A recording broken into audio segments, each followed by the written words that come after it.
The Blokebusters podcast is proud to be a member of the Pod Bros Network. You can find us, as well as other fantastic podcasts, such as Pencil and Ink Review, Another Damn Trivia Show, and Language of Bromance at podbros.com, as well as on most other fine podcasting services. Now sit back, relax, and prepare to share and enjoy the Blokebusters podcast.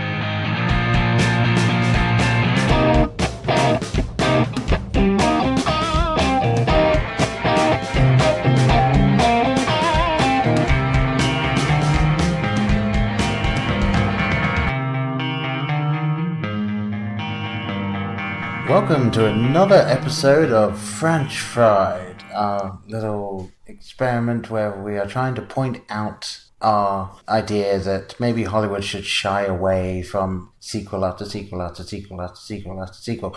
I am Paul. I'm Brian. And today we have joining us a man you may have heard of if you follow our Twitter account, because I have guested on his show, and he is the Vern, the host of Film Pasture and the Cinema Recall podcast. So how are you doing, sir? Well, hello, gentlemen. Thank you very much for having me around. I feel nice and relaxed. It's a good Sunday night. You know, got myself a little drinking going on right now. Hanging out with some good pals of mine, trying to talk some movies. I like it. Yeah, all right. Right there with you. Yeah, happy to have you.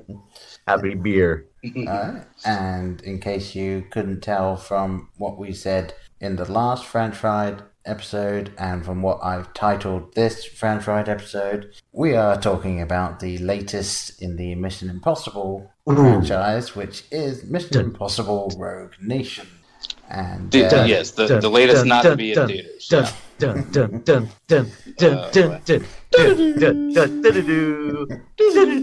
All right. I had to do it. Boom, boom, boom, boom. Yeah. Are we going to do the whole thing? No. But I saw it so pumped up. So, yes, obviously, this one, it's not going to be the last in the franchise, because they have signed everyone on for the sixth one, which I believe is supposed to come out sometime next year. So, I don't know if they started filming it yet or anything, but there we go. There will be more from this franchise, despite what we may say tonight.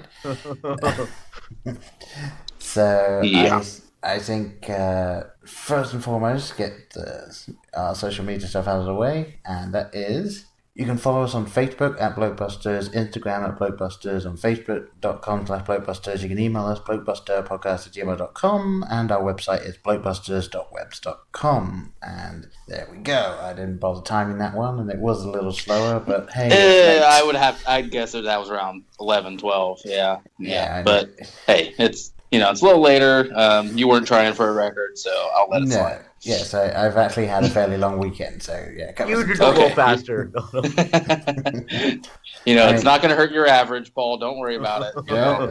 It's like the judges. We'll take out the high and the low. You're fine. Yes, and I am in charge of editing, so if I really, really want to... Ooh, you evil bastard. Yes. Oh, well, you also have to delete this conversation about us talking about it, so... Yeah. Yes, exactly, which is not exactly difficult to do, but anyway. Alright, so what we normally do at this point then is we talk about our history with the franchise. So who wants to go first? Go ahead, guess first. How about that? Is that okay? I mean, I don't want to tell anybody's toes here. Yes, all right, absolutely. Well, I've been kind of a fan of, I wouldn't say a huge fan, but I do remember the first one very clearly. I remember the trailer, the first one, where Tom Cruise jumps onto that train and the helicopter blade is close to his face. I'm like, all right, I'll check this movie out. So I do remember renting it at a Blockbuster Video back when they still have video stores. And I don't. And I really just enjoyed the hell out of the whole movie. I never even seen episodes of the Mission Impossible TV show, but I do like the whole gang working together. I feel like I'm going to do a review of the first one. I don't want to do that. And then the second one, it was more like a Bond movie. Tom Cruise got the long hair. He's on the big mountain. It's very much it's kind of cool too. The first one's directed by Brian De Palma. Second one is John Woo. So it has all the trademarks that you would see in a John Woo film. And the first one has certain trademarks you would see in a Brian De Palma feature. I forget the third director. I have no idea. Yeah. Oh, no. You hear me okay? Is that? Oh, yeah. Okay, I forgot the... that was I know JJ. J.J. Abrams, JJ thank on. you. Yeah. Which was cool. They kind of do like a whole revenge plot right there. You know, him trying to, go after Philip Seymour Hoffman. I kind of like that element of it. But it seemed to lose things. I think number 4 is the best one. The one that's directed by Brad Bird. By all means, that was the best one. And I think the 5th one here, it kind of sits kind of right. It's a little better than 2, not so much than 3. It's like kind of sits between 3 and 2. Yeah. I don't know. They're fun, Tom Cruise try to get Tom Cruise get into certain stunt elements of it. I enjoy it. Okay. Okay. Well, I'll go next. I believe, I have been proved wrong in the past, and my memory is just quite faulty, but I believe I have seen Mission Impossible 2, 4, and 5. So, I believe I saw 2 in the cinema. I don't remember why, but I did. And then both 4 and 5 I saw, it was on Hulu, I think, and I just kind of put it on. So, Paul, I know exactly why you saw Mission Impossible 2 in theaters. Because you saw the trailers of Tom Cruise on the mountaintop. You knew that it was directed by John Woo, who made Face Off, and you were hoping that Nick Cage would have made a cameo appearance. well, sure, let's go with that. Let's assume that is the case. But yeah, I never saw the original, and to be perfectly honest, never had the inclination to do so. And I think some of my friends saw 3, and they were so on it. So again, I didn't feel the need to see it. And then 4 was just on at some point, so that's why I saw that. And then obviously saw this one specifically for the podcast. So obviously we'll get into that. So Brian, what's your history with this? So as far as the entire, I guess, franchise or canon of the show you want to talk about, I first remember seeing the TV series, obviously reruns. I'm not quite that old. I was watching in '66, I think it was, but they were on TV in the afternoon, whatever, because there's not an original programming, so they just throw that on. So I do remember watching a handful of episodes back then and kind of enjoying that, and then completely, not in my mind, not thinking about it at all. And then saw the first film probably a year after it came out, and that's it. That's all I've seen up until about 3 hours ago. So I am not. I will admit I'm not the biggest Tom Cruise fan, so I avoid most of his projects if I can. I did love Edge of Tomorrow, of course, remarketed as what Live Die Repeat, but yeah, whatever you want to call it, I did like that one. So that's my experience with Mission Impossible movies. Very little. All right. So well, that is our history with it. So without much further ado, because I'm sure there will be plenty ado about this, let's get into it then. So, where do you think we should start with this film? We gotta start with the plane sequence, the very first sequence of the movie. All right. But one other thing I did want to throw out right at the beginning. I don't know your particular belief system, but myself and Brian are not Scientologists, and even if the word may pop up from time to time, we are not going to be going into that aspect at all. For this podcast, this is not the time and place for that. So, have no fear. I did say I might call Tom Cruise a something Scientologist, but hey, that's just out of hatefulness, not just general hatefulness, not not judging. Yeah, because I will judge that in other arenas. But yeah, yes, have no fear. This podcast will be, for the most part, Scientologist safe zone, as it were, kind of, maybe, not really. Okay, so, the plane sequence. I will say that I thought it looked quite good. Yeah. And I couldn't I couldn't see any real green screen effects that you do sometimes see, even in high budget films. And I did enjoy the opening. I thought it was a very good way to start off the film. But it would have been better if there was a voice saying, last time on Mission Impossible.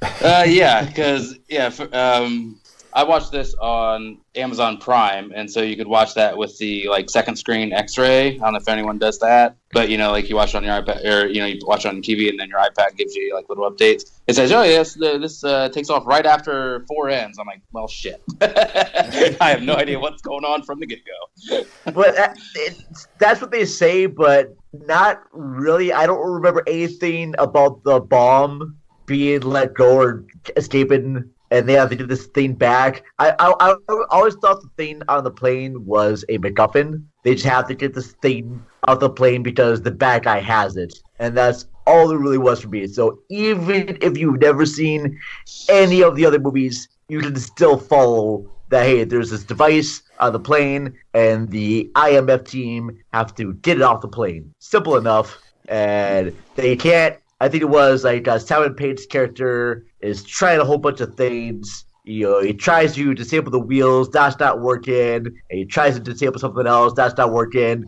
Vin Rames is like, "Oh, we're screwed, buddy. We don't know what to do." But then here comes Tom Cruise out of nowhere, like some sort of Deus Ex Machina machine, just coming through the whirlwind, using his powers of Scientology just to get onto that plane as fast as he can. And oh no, the doors would open. And he needs the help right there. And for some reason, Simon Pegg, with his little laptop, is able to do all that stuff right there. It's like the magic control device. It's amazing. Yeah, he doesn't quite get the full Tom Cruise run on screen. No, I think we see a little bit more of that later.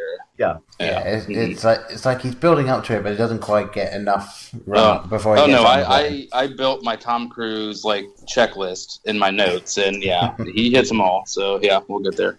I have to ask you guys both this, all right? Both Brian and Paul here, okay? Now, did you feel the beginning of this movie kind of resembled the first Charlie's Angels movie? Because that one was set on top of a plane. And it seemed to be a precursor. Like the plot, the first 5 minutes of MI5 doesn't really have much to do with the rest of the movie. I mean, it does and it doesn't. And that's why I kind of felt like the first 5 minutes of Charlie's Angels movie, with Mitchie. Yeah, I honestly, I know I've seen it. I don't remember that. It has been a little too long for me. I do recall there being something about the plane. I just remember Tom Green. I'm sorry. Yeah, okay. Wow, okay. On a boat. That's all I remember. Tom Green on a boat. Tom Green on a boat. All right. Yeah.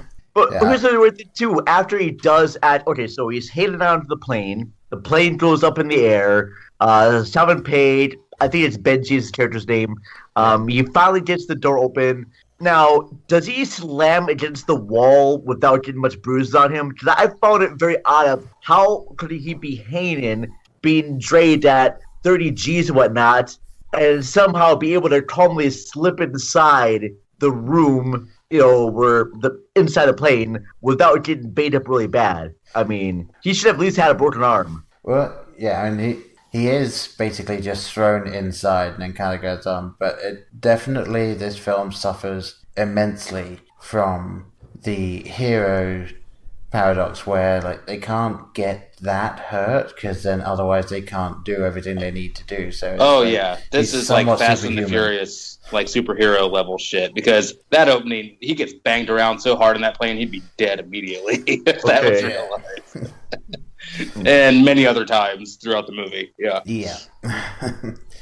And we'll definitely touch on one of those a little bit later. It's very much I know what you mean. Last Action Hero rules when it comes to these sorts of films.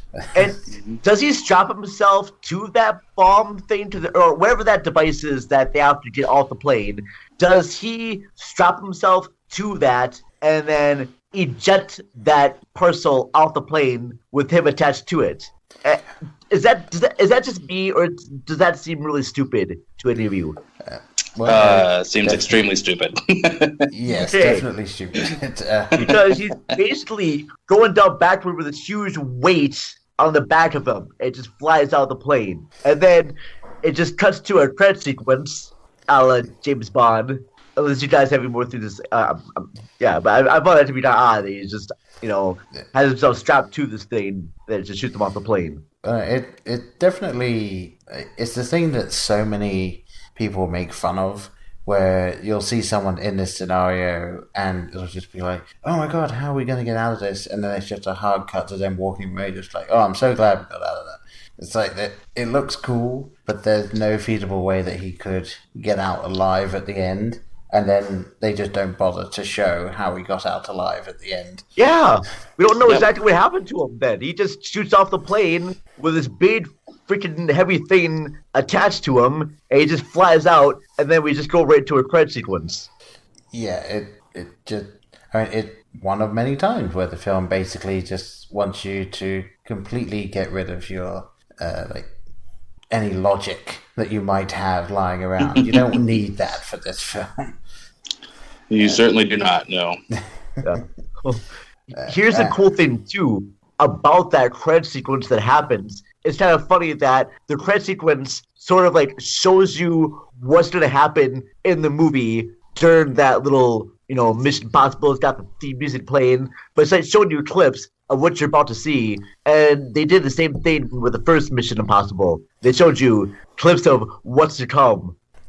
Although I did find it interesting because when it started doing that, I was thinking, oh no, don't do this, because now you're going to show something and you're going to be waiting for it throughout the entire thing. But if you actually pay attention to what they show you, all they show you are establishing shots. There's no action whatsoever that they show you. It's just the back of somebody and then the different locations that they end up in. And I was actually somewhat appreciative of that fact, because I thought it was going to be a trailer thing where you watch a trailer and you go, well, I know how this ends now, or I know that person makes it to the end, or they show you a scene where you're just waiting for that bit in that scene and you're not paying any attention. But it was... I like that they went that route with it, where they kind of show you something without showing you anything. Yeah, but I didn't have a problem with it. I just thought it'd be kind of... I almost wanted there to be like a 90s type theme song, or using the Mission Impossible theme song, but I want to see pictures of the cast with their name by there, and sort of what we... Sorry, go ahead. No, I'm kind of picturing that. That's why I kind of want to see just the whole 80s Mission Impossible theme, and with Tom Cruise and Simon Pegg, and they all have a smile on their face. Cut to sequences of action. You mean the thing where it's like they all act as if, oh, didn't see you there type thing? Yes, yes. I mean, that would have been cool. I don't think they're ever going to go that route with it, unfortunately. And yeah, it kind of makes me want to see the original TV show, because I've not seen any of those. It's really good. It's really different. At least from the two Mission Impossible movies I've seen. Well, I say really different. I mean, it's obviously a much slower pace. Obviously a much smaller budget. So you have to keep that in mind. But that is where the Syndicate originated. So the Syndicate was they were the main baddies of the TV show. So they were constantly in the background type thing. I don't know if they were a part of every episode or everything, but they were an overall kind of arching kind of storyline that the Syndicates existed and were kind of pulling strings and things. So yeah. The one thing I don't remember, which film came out first, this one or Spectre? It's a good one. I think Spectre came out after this one. I think. Mm-hmm. Yeah, because it's definitely one of those things where I think it's also... I mean, it could just be because the series themselves are kind of similar, but it could be one of those things where within a year you see multiple big budget films that have been in production for years that are about the same sort of thing, and it is just this guy trying to uncover this mass conspiracy that he's the only one that seems to believe actually is there. Wasn't it wasn't there another one? Was it like Skyfall or was it Quantum of Solace? There was another one that came out the same year as a Mission Impossible movie, but I don't know which it is. I don't want to commit to an answer and be wrong there, but Yeah, I know that like two of them like they coincided with 2 films. Right. Yeah, it could just be because of the nature of these films, and because the Mission Impossible seemed to take quite a long time between each one, with the exception of this one to the next one. It seemed to take ages to actually make them. It's like 4 to 6 years between each of them. Mm-hmm. So I don't get what about these. Is it just because it's so reliant on Tom Cruise and he just... It's reliant on him doing his own damn stunts and he gets hurt every 2 seconds. That fuckwad Scientologist. Sorry. All right, I got it out of there. It's out of my system now. But, he's constantly hurt and having to recuperate, so it takes forever to make him. Yeah. There are probably multiple Tom Cruises. Oh, okay. Are we? There's a race of Tom Cruises. You don't know about the Prestige. He's just in a cloning. Yes, exactly. Yep. He's just killing his clone every day. Yep, that's right. Exactly. Now you know the secrets of Scientology. Oh, great. Yes, goody. I mean, there had to be something. Right? Either way, yeah, exactly. All right. Well, I kind of want to hear what everyone's favorite thing about this film is before we start kind of diving into the sequelness of it all. Okay.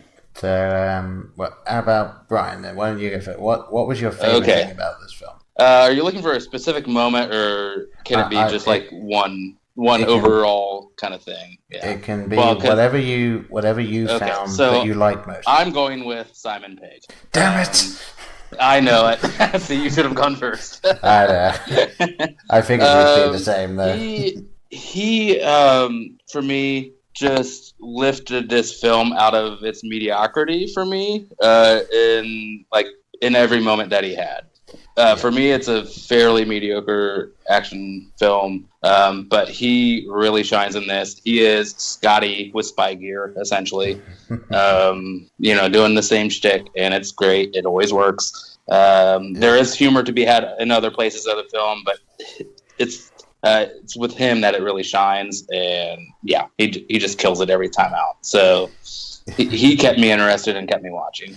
Yeah, and then obviously I'll say I completely agree. Every time he was on screen, like he was always. Simon Pegg, I feel, is just one of those people that is just inherently funny. I don't know. Yes. There's not like you can define it, but he just has that aura about him. Like he is able to carry himself in a way that just makes it fun to watch and makes him funny whenever he's trying to land all these jokes. And I enjoyed seeing him. I want Simon Pegg to be the lead in one of these. Like maybe Ethan is missing for the entire film and he's finding him or something. Like so he has to go undercover. Oh yeah, I don't. That'd be nice, but I don't know if they'd ever go for it. Yeah. They probably would do it though, but they would only do it for maybe 10, 15 minutes of the movie. I can see that maybe. Yeah, because they are obviously banking on Tom Cruise as the lead. Yeah, they're banking on worldwide. Yeah. Draw. So. Yeah. Oh, maybe one day he'll get his. Yeah. Mm-hmm. All right then. Well, yeah, we've had ours. So, what about you then, Mr. The Vern? What's your favorite thing about this particular outing? About this particular chapter in the Mission Impossible franchise, gentlemen, I actually like a lot of the overtopness of it. Like when they go to the opera and they have like a flute that can turn into a gun. And I like the fact that in one part there's like one note that needs to be played so like they can shoot the gun or something. I like that. In fact, I wrote a note on here too about that sequence, and I said this reminds me of the brown notes on a South Park episode. And I really thought that when they're gonna play that one note, the whole audience is gonna shit their pants. My favorite moment of this, besides the airplane sequence, is I like the sequence when he goes underwater and has to try to retrieve keys so that Simon Pegg can get through the security checkpoints. Apparently, they put this big, huge computer system underwater. It's just so over the top and ridiculous. I mean, they could have kept the security at someone's house, but they had to put it underwater and have like these swinging things that will keep hitting you. And Yeah, it's like we know this is going to get broken into at some point. What? yeah, just that over the top news right there. I really enjoyed that. What was the point in those arm things? It's not like they were like everything in there appeared to be like actual like profiles. So are they supposed to just like take them out of one slot and put them in another one? Like, is this? They were the fish feeders, and yeah, I don't know.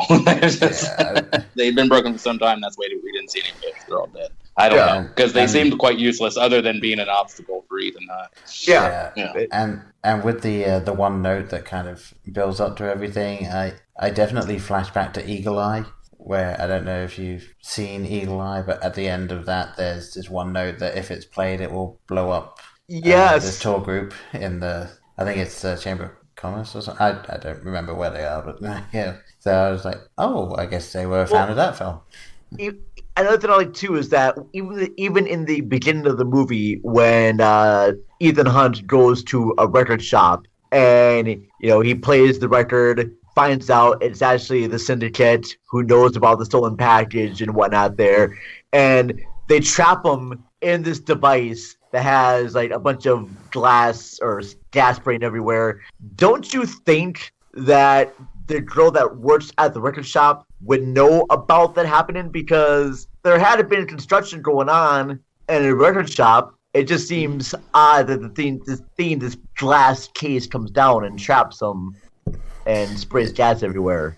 Yeah, the only thing I can think of is the guy in charge clearly goes off of, like, he even says human nature is his weapon of choice. I get the feeling that he was using the elements that were already there against him. So I feel like if anyone were to ever attempt to use the stuff that Ethan was using and they're not supposed to, that glass case would have come down and the knockout gas would have happened. And so he's just using that against him as an extra little fuck you type thing. Yeah.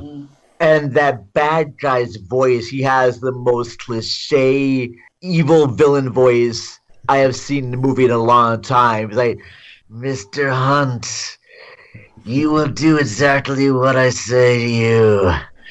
Is the whole delivery of his lines. I believe the actor's name is Sean Harris. Yeah, he just has this very, I'm an evil guy that wants to control everything. You are my arch nemesis. Yeah, even more of a bland sort of accent than the villain in the last episode of season 3 of Sherlock. Like, Magnuson, like, that guy, I always felt, despite how much I enjoy the series and I enjoy that episode for what it is, that he is very much just very plain talking and kind of boring if you actually think about it for any length of time. And then this guy turns up and was like, wow, you're even more dull. Like, you couldn't ham it up a bit? See, he's dull. No, I thought he did like ham it up a little bit much there. He speaks in a quiet, dull tone, but just his attitude just seems a little bit over the top. Not crazy over the top. It's still subdued, but it still feels a bit over the top, even for a Mission Impossible film. If that made sense. I don't know. I found him to be pretty bland as far as the villain goes, but like a hamburger, no bun, kind of bland. But he's a bland guy. He speaks blandly, though, but just I don't know his motivations for revenge. That's what the thing feels like. It's never explained.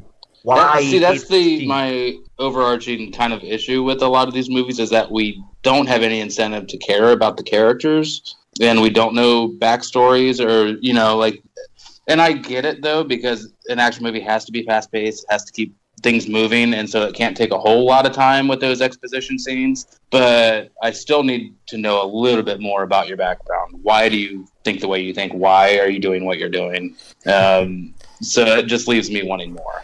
Well, good news in that front then, Brian. I don't know What's if you that? know about this, but Solomon Lane will be back in Mission Impossible 6. So Ooh, goody. Maybe you'll get some of that backstory.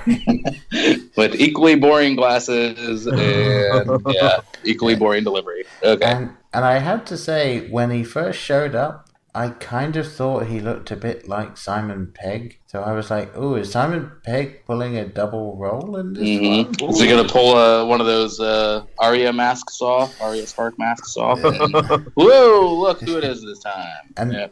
And even though I knew that it wasn't Simon Pegg, when they had the scene where he's got Simon Pegg and he's like doing the face-to-face type thing, it looked exactly like what you would do if one person was playing both roles. They are so far apart in the frame so that they can just do the split screen thing. So it was very weird to me. I don't know if that was intentional. They just were kind of screwing with people that noticed that sort of thing, but I don't know. I mean, they could have had Simon Pegg do it. Why not? I don't know. Yeah, maybe that day they did. Yeah. I mean, if Tatiana Maslany can do what she can do, Simon Pegg can do 2 characters, right? So, yeah. Oh gosh, that reminds me of something now. I want to see a whole like Mission Impossible style movie with Tatiana Maslany from Orphan Black. I want an Orphan Black. I want an Orphan Black movie. Oh well, yes, we all do. Yes, I definitely want an Orphan Black movie. That would be fantastic. Yes. Way to get on board, Paul. Thank you. That's right. Way to toe the line. Way to toe the company line. Thank you. Exactly. Yes, I heartily support this this movie and or product.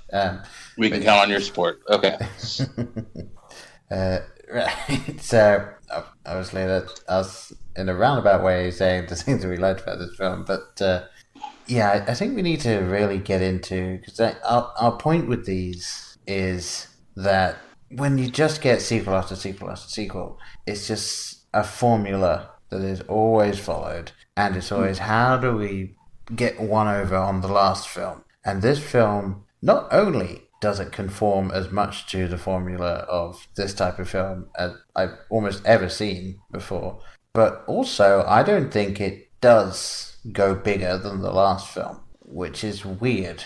Because yeah, and I can't speak to that having not seen Ghost Protocol. So yeah. Well, you saw obviously in this one you have Mr. Baldwin talking about it, and here's the Kremlin before they got there, and here's the Kremlin after they got there, and it genuinely is.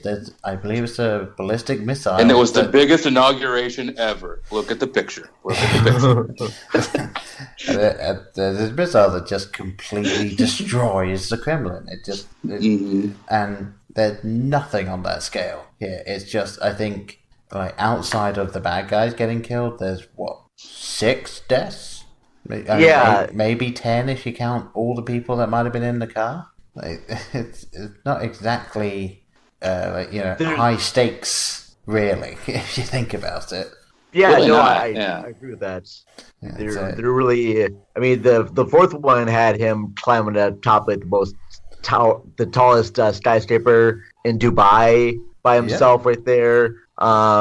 Even the first one, there was nice high stakes about him busting into that computer facility and have to basically not touch anything. He had a parachute down and hang by a wire. I find it funny too that it took up until the 4th movie for him to have a team again, because in the first movie there's a team, and I'm ready to have spoilers here for people who have not seen the first one, but his team gets killed off.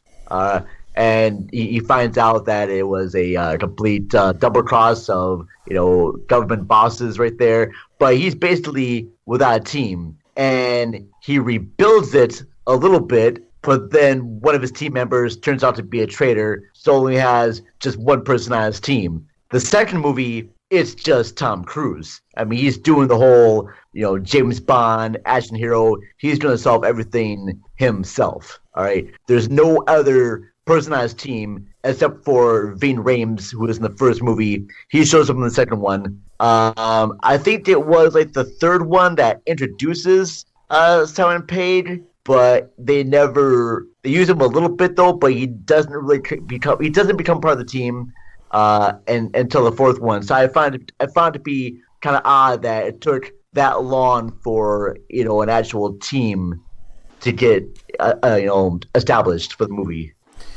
Yeah, I remember in the second one he is entirely by himself, and then in the fourth one, they make a big deal about the fact that he is building this team out of them. So obviously, not having seen the first one, I didn't quite understand what they were going for there. When it comes to the team in this one, it really is. He starts out with a team, then he doesn't have a team, then he does have a team, but then it's just the three of them again, and then they're a team at the end. So it's like, okay, do you want him to have a team, or do you not want him to have a team? What's going on? Either the team dies, or like in the fourth one, they get disavowed, and now it's just Tom Cruise trying to clear everyone's name, and he'll pick a few people from the team. Because I may be wrong, because Brian, you're more familiar with a TV show, and the TV show, each character in there, they all work together as a team. It's not just one person, so they each have it's more built on like the A-team structure, or okay. Where they all play a role, or Ocean's 11 or anything. Yeah, it's a team component, not the single hero. Yeah. Okay. And I feel like in the Mission Impossible movies, even though it is a team element, at the end of the day, it's still Tom Cruise as Ethan Hunt doing all the big stuff to save the day. All right. I mean, he's a Bond. Yeah. Like they'll have like one character do something important, but then they're never seen from it again for a while. They almost feel like plot MacGuffins. They're like a way for the plot to advance forward. Yeah, pretty much. And I don't know as you think about it, but all of the big moments in this film are centered almost solely around Ethan specifically doing one thing. So he's the one that jumps into the cooling system thing. He's the one that memorizes all of the data on that stick at the end. So he's kind of sacrificing himself.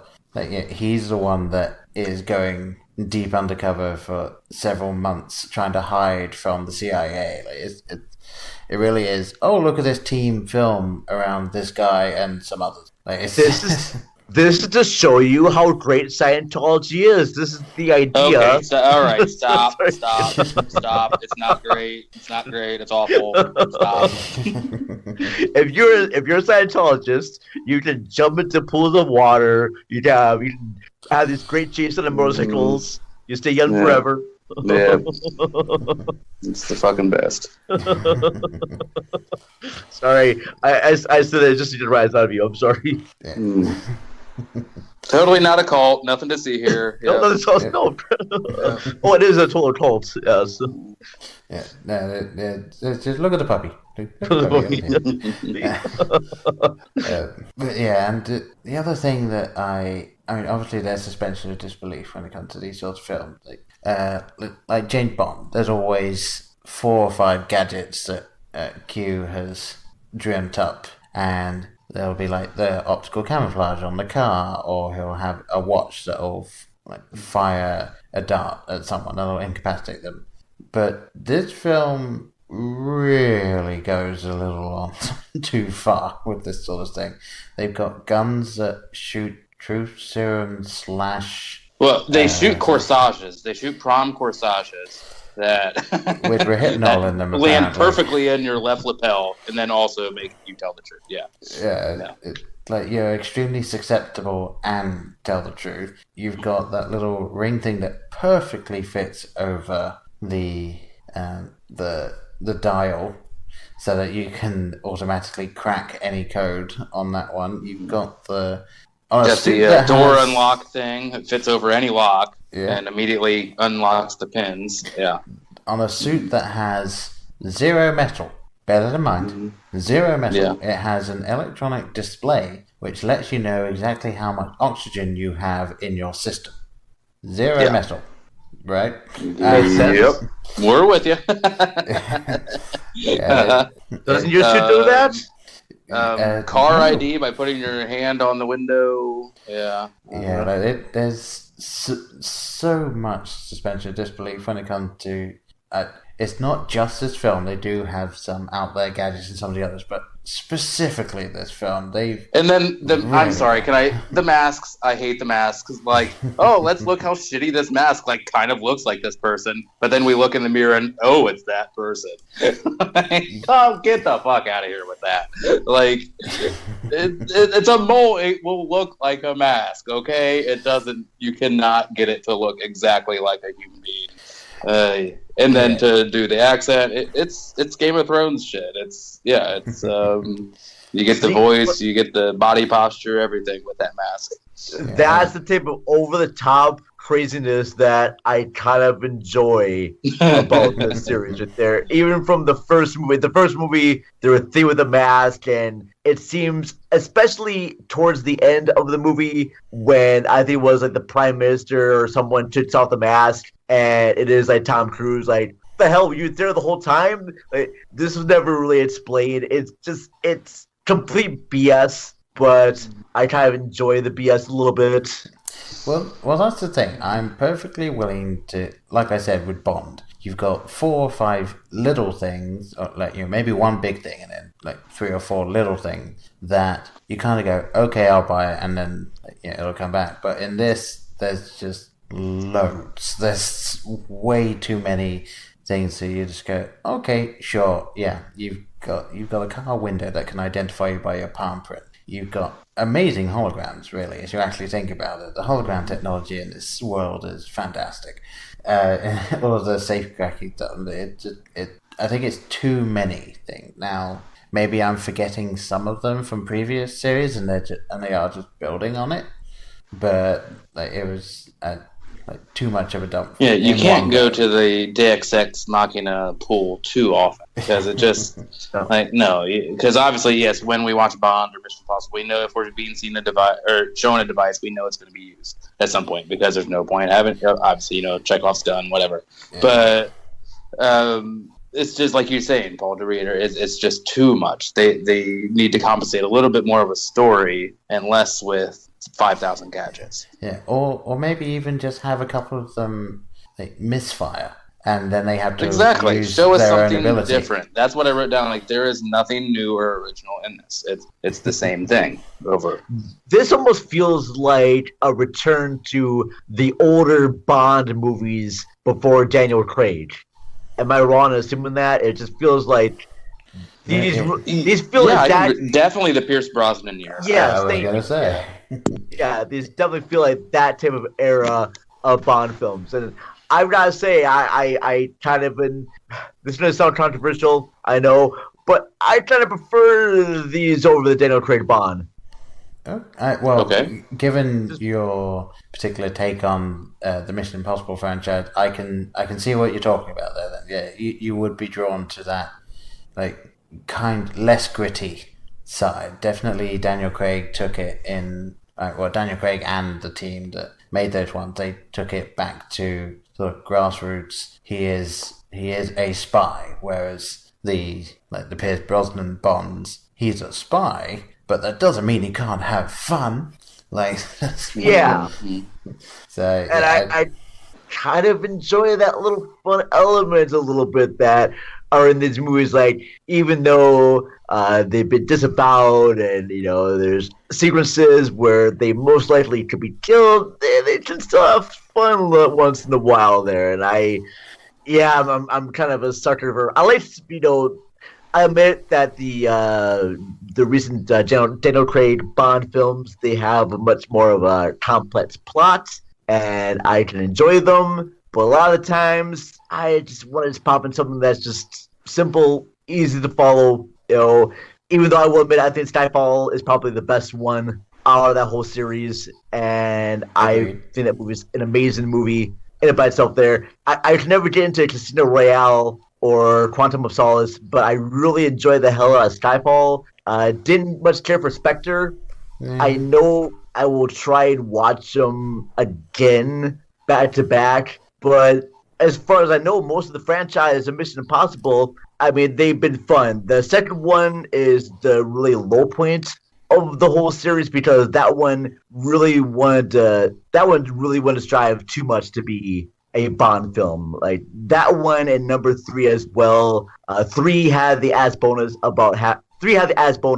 of having Philip Seymour Hoffman as the bad guy. If he wasn't in that movie, I really wouldn't care. I mean, despite the fact that it had Michelle Monaghan as his girlfriend. But yeah, I think it's kind of weird too that despite him having like different bad guys, he also has a different girl just like Bond does, and he's gotta do that as well. It's the sort of thing you see in any of these spy action franchises, and yeah. Okay.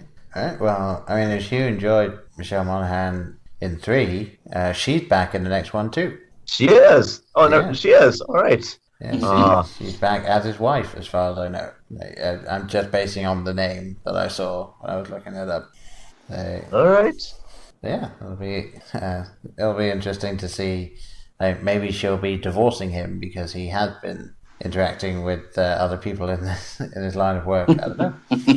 Interacting, yes. Mm-hmm. Yes, although I will say I did kind of appreciate that despite the fact that they very, very clearly wanted you to think there was something there no payoff of any kind. I give credit where credit's due. I will give applauded for not doing the obligatory post-coital scene or whatever. Because that gets so old. Yeah. And the only other thing I wanted to say when it comes to this film was so obviously the bad guy is then dispatched in the same way he dispatched Ethan Hunt at the beginning, and then he just kicks the thing over. So he's just having fun right there.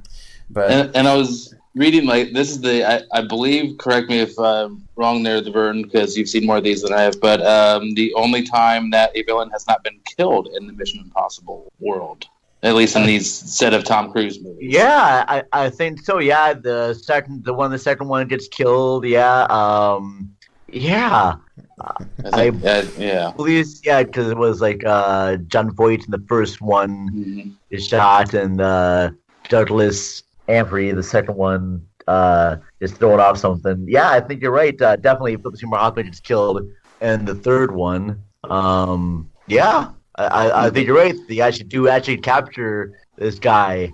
They just capture him like a wild raccoon and just boop, there you go. Animal control's got him now. Take him away. Yeah.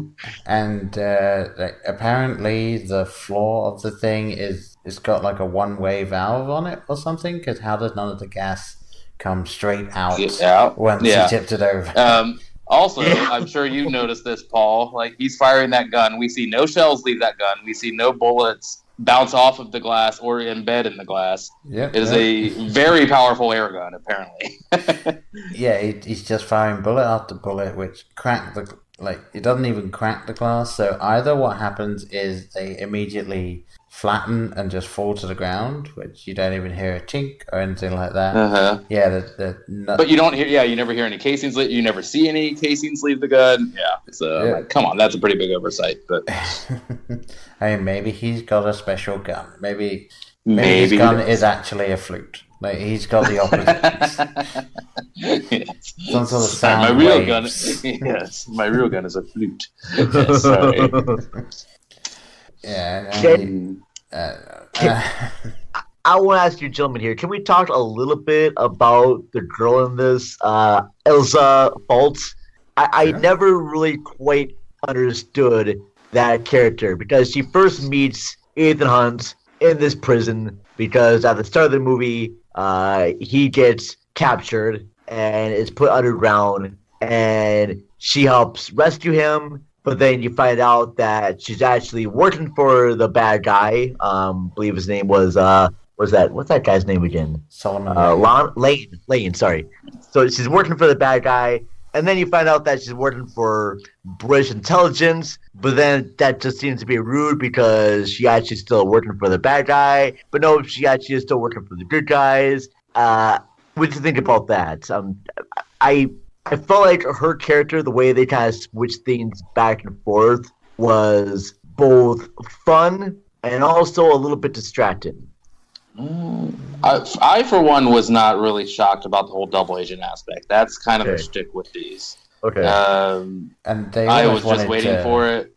Yeah, triple so I don't know bluff how you Paul in this one. felt. Yeah, but it seemed like going one on top of the other. I'd much rather have her be a double agent and have her just be a bad guy. But the way they kind of switched But yeah, back going and back forth and forth. Yeah. was really kind of bothersome to me. Mhm. Like the fact too, like I kind of understand too. After she did get the device, after he's in the pool and he drowns and he gets revived. She steals it. They have a huge bike car chase sequence down the road because in action movies you gotta have a car chase no matter what. So that seems like the perfect time, or it seems like the perfect excuse to put a car chase in there. They always make this good girl be the bad person that they now have to chase after. And then she meets up with her boss from British intelligence, and you find out, oh well, she's just a good person who's obviously has to do this job. But now it turns out that she still has to work for the bad guys to kill Ethan Hunt. So I'm like, wait, is she still part of the bad team, even though it was the good team before telling her? I don't know who this girl is anymore. But I will say this, though. During that whole sequence of Tom Cruise and Simon Pegg chasing her down the streets and everything, there's a moment when, and I'm pretty sure Tom Cruise, for some reason, leaves the car and he's on a bike. Stop me if I'm wrong, but he's chasing after her and he sees her. He sees her standing right there and he freaks out and can't control the bike anymore. I mean, this guy was going through city streets and going in between cars and doing all this Tom Cruise foodness right there. But for some reason, he sees this girl just standing there and he literally couldn't just do like jump off the motorcycle. I know he's jumped off the motorcycle in number 2. All right, I know there's a sequence where he jumps off a motorcycle and heads into the bad guy. So I know he's done it before in another movie. He could have easily done it with this one, and he doesn't do it. It just really bothered my mind. I seriously had to stop the movie and like rewind it back and like, what? Why do you get distracted when you see your girl standing there, Tom? I think this is some just like low key like misogyny stuff, where it's just like I can't injure the pretty girl, like and she knows that. That's why she did it. Well, like, he got feelings. He's caught feelings. Whatever they want to say, or however you want to say it. Like he won't risk any injury to me. So yeah, he'll dump the bike. Well, is misogyny not to hit a girl or misogyny to hit a girl? I mean, I don't know. I mean, she's tomato, but it's just I'm talking about how the film plays it out. But well, and then also it's like you don't want to ram your bike into the person. Here's a thought: don't drive past, put the brakes on, turn around, come back. Like, they need to go, well, I guess I better jump off this bike now. Here's some dirt. Whee! It's just, it's just kind of sad. It was just a weird little bit, which, once I was over, I didn't give it much more thought. But. But yeah. So if Michelle Monaghan's coming back in the next one here, I wonder how this girl will fit into, because I'm pretty sure she'll make an appearance, right? Though maybe I don't know. I don't know. I felt. Well, she does say you know how to find me. So yeah, and I felt as though they were leaving it kind of well wrapped up. Like even though it's like you know where to find me, but it's like, do we need to? Really? I mean, I don't expect these sort of characters to carry over. I mean, if they do, that's fine, but I certainly don't expect it. So yeah. I guess I wouldn't be shocked if she did, but I also wouldn't be looking forward to it. I'm kind of shocked when you said that the Lane character will appear in the next one too, because I just assumed that he'll be put next to the Ark of the Covenant in the big warehouse. Like Top Man. Again, they might even be going the Spectre route, and he'll just be like, well, I say Spectre route, also Hannibal Lecter, just be in a giant case by himself, just in the middle of the room, and they'll just go in and talk to him. I mean, I hope not, but what they borrow from other stuff, why not borrow from that as well? Do you hear the lambs, Ethan Hunt? It would be more dull than that. Do you hear the lambs, or I don't know. And they'll just go, no. You're supposed to say yes. All right. Well, I think we've This is actually one of the best episodes, I think, for us pointing out exactly what we hate about these sorts of sequels when it comes to like, it's just really is. This one was following the formula and didn't even follow the typical version of the formula. Like, obviously, you can have fun with this type of film, and we each found at least one thing to enjoy about it. But I do think they need to like keep ramping it up, and they just didn't with this one. No, they had a high point with number 4, but then they're afraid. Well, shoot, we're doing 5 right now. Let's go ahead and recycle one of those old Bond movies. We'll do that. Yeah, yeah. And I just wanted to say, like, this is a franchise I am loath to defend, but credit where credit is due. Once again, the Fast and the Furious franchise has embraced the lunacy and amps it up every damn time. They know it's absurd, but they just live with it. Like, yes, they're superheroes that drive really fast cars and bullshit happens. And they just escalate and escalate. And this just kind of seems to ride a middle ground, at least this film, where I didn't feel like you either have to build a realistic world or start to lean into that absurdity. And I don't feel like I felt like they rode that middle ground way too hard. Yeah, they didn't quite get the formula right. Yeah. And I think the best example of that is probably the car when they crashed the car. Oh Lord! But they had airbags, Paul. It did. Airbags saves all. You see them inside the car, and it's like, ooh, ow, and then the camera cuts to outside the car, where it goes bang, bang, bang, bang, bang, bang, bang. It's like, oh, okay. Apparently, it picked up speed after it started crashing. All right. Because cars do that now, all right? Yeah, it's a special feature you can get, okay? It had little rockets on the underside. I will also say, Paul, we need to give a brief shout out to the Monty Python homage. The Chancellor. Yes, calling it only a flesh wound. Yeah. Yeah, exactly. It was, okay, I would be remiss to not bring that up when I podcast with in England. So yes, I don't think I picked it up. Yeah, but it was. I did kind of smile a little bit at that line, and then it was back to the kind of like, okay, yeah, sure. Yeah. But here's another weird thing too about the whole double cross thing there that I mentioned earlier. So basically, the what's her name now? The main girl in this, it was her boss that basically was the whole syndicate. Like, he created the syndicate and framed her for it. Am I wrong on that whole assumption right there? He wasn't framing her for it, but he was basically just kind of hoping that no one would find out about it, I think. So, like, he was erasing the data on there. He was letting the Solomon use her to get rid of other people that would prove that Solomon exists. So, like, he was just like, oh, I hope it all goes away. I think so he was just, like, he was not only lazy, but just bad at his job. Okay. Is what that was. So, but it's one of those things that you see in sequels too, about always like some sort of like big government bureaucrat was the bad guy all along, and he was controlling the other henchmen right there. Because we really don't know what Solomon Lane's. We know he's one of the syndicate guys, but we don't know his relationship to these other characters until at the very last second. That bad guy explains, well, he was working for me the whole time. He's part of my team and all that shit. Yeah, and I think actually the start of this conversation illustrates perfectly just how much this is a formulaic film. Can you name any character that was introduced in this film other than Solomon Lane?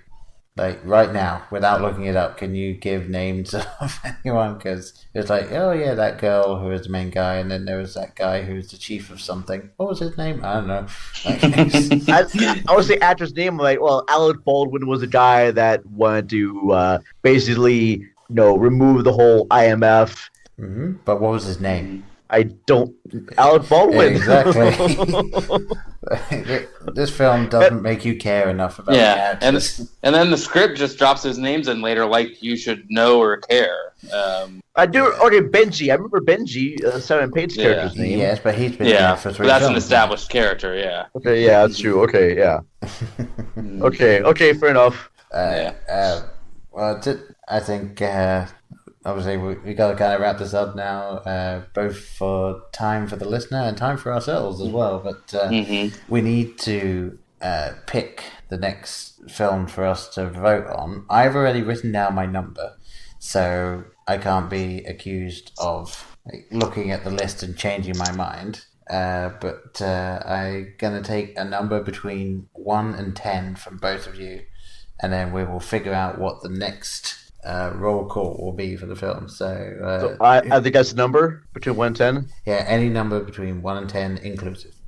Okay, all right, I got it. Okay, go ahead. What do you got? 6. 6. All right. 1, 2, 3, 4, 6. All right. So the first one is the Pokemon franchise. Oh, fuck off. Let's see, shall we? Brian, what's yours? 4. 4. 1, 2, 3, 4. And then Shrek.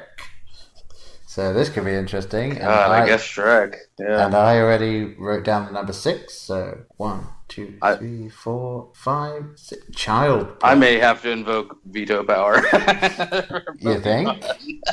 Okay, well, all right. I don't know. I mean, Okay. if you give me one a year, I might have to use it on that. All right, tell you what. Do you want to go up or down one? Without telling you what they are. So, Up. Up, all right. In that case, cross that out. Then the final list is Child's Play, Shrek, and Planet of the Apes. So, Okay, I can live with that, I think. Alright, but Pokemon is now still in play for later episodes, so... Oh, those aren't movies, Paul. No. We need to have this conversation offline. Those are not movies. Alright, tell you what, I will erase that from the list. That one is gone. I will let you have I did not that. clear this list. I did not know. Alright, so yes, I'll get that. Gotta all get him. out at some point. Gotta get him. Pokemon. No. That actually kind of hurt because I used to be a fan of the franchise and it's gotta catch them all. Gotta get them. But it's alright. Well, we'll find you a Pokemon podcast to go on. Yeah. Alright. Pikachu. I choose, not you. Alright, well, thank you very much, Mr. The Vern, for coming on. It's been Main great. man, VRN. Thank you. Yes. Thank you, Paul and Brian. Appreciate it. Oh, no Absolutely. problem. So why don't you tell people where they can find you on the interwebs? Okay, well, it's good that you said the interwebs and not, my personal space home, which is just fine. I'll give you my address if you really want it. But no, you can find me on the interwebs. I host the Film Pastor. You can find that on wherever you stream your podcast shows. But mainly that's on the large-ass-movieblogs.com. It's part of the large association of movie blogs. That's where you can find the Film Pastor, as well as iTunes, Stitcher Radio, Podomatic. I'm also one of the hosts of the Cinema Recall podcast, and you can find that on the site thatmomentin.com, as well as Stitcher, Podomatic, iTunes, and also SoundCloud. You can find me on Twitter. I am at Video Vanguard, but that's VANGAURD.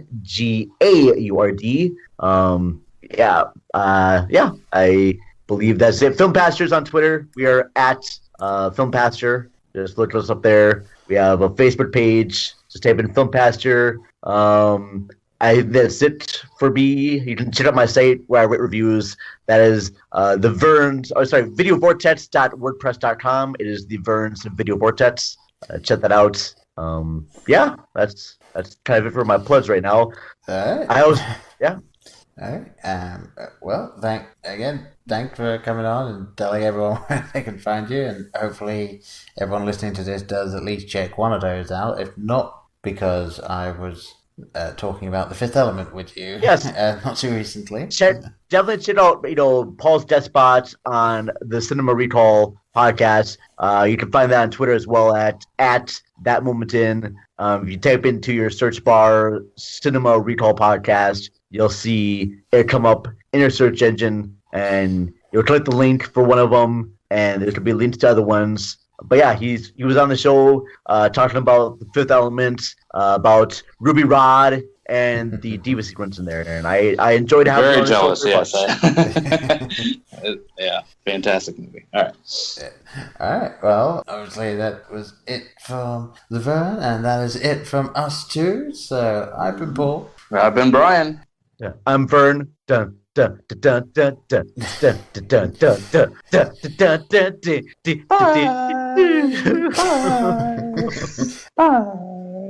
Bye. Bye. Bye. Bye. Bye. Bye. Bye.